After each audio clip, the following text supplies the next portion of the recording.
여러분 안녕하십니까? CJB 8시 뉴스입니다. 도내에서 코로나19 확진자 9명이 추가로 발생했습니다. 감염 경로를 알 수 없는 확진자가 속출했고 진천에선 공공기관에서 근무하던 50대가 확진 판정을 받기도 했습니다. 김기수 기자가 취재했습니다. 청주에서 감염 경로를 알 수 없는 N차 감염 코로나 확진자가 나왔습니다. 충북 528번 40대 확진자로 517번과 501번의 연계 접촉으로 인한 감염입니다. 하지만 최초 501번 확진자의 감염 경로는 여전히 파악되지 않고 있습니다.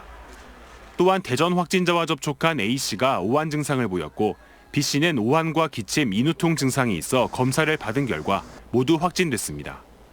영동은 대구 확진자 접촉으로 인한 확진자 1명이 추가됐고 진천에선 혁신도시 내 공공기관에서 근무했던 50대가 확진됐는데 지난 7일부터 인후통 증상이 있던 것으로 확인됐습니다.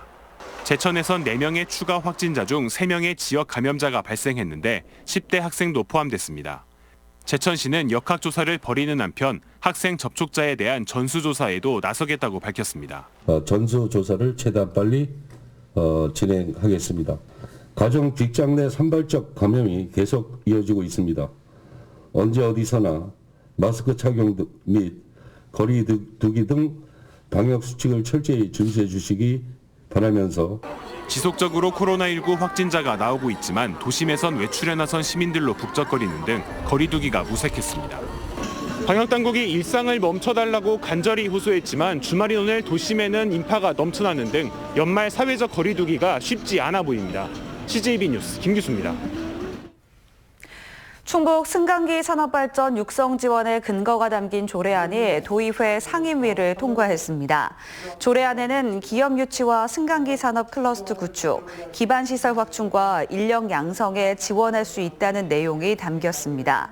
충청북도는 연구 용역을 통해 충주를 중심으로 도내 북부권을 국내 최대의 차세대 승강기 산업 거점으로 조성할 계획입니다.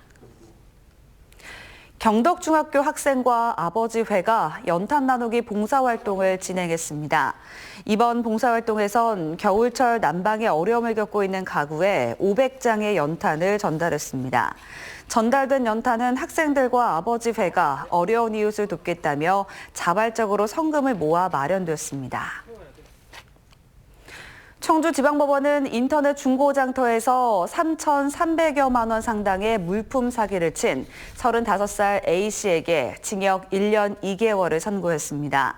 재판부는 여러 차례 처벌받은 전력이 있음에도 재차 범행을 저질렀고 일부 범행은 경찰 조사를 받으면서도 이어간 점을 고려해 엄한 처벌이 필요하다고 밝혔습니다. A씨는 지난해 12월부터 인터넷 중고장터에서 물품을 보내주겠다고 속인 뒤 돈을 챙겨 달아난 혐의를 받고 있습니다. 충주경찰서는 채무 갈등을 겪던 50대 여성을 납치한 뒤 살해한 일당 57살 A씨를 구속했습니다. A씨는 지난 7일 충주에서 귀가하던 50대 여성을 태워 납치하고 공범 B씨가 둔기로 때려 숨지게 한 범행을 방조한 혐의를 받고 있습니다. B씨는 범행 직후 스스로 목숨을 끊었고 A씨는 출동한 경찰에 붙잡혔습니다. 끝으로 날씨입니다. 오늘 충북 지역은 대체로 맑은 날씨를 보였습니다. 내일은 새벽부터 많은 눈이 내리겠습니다.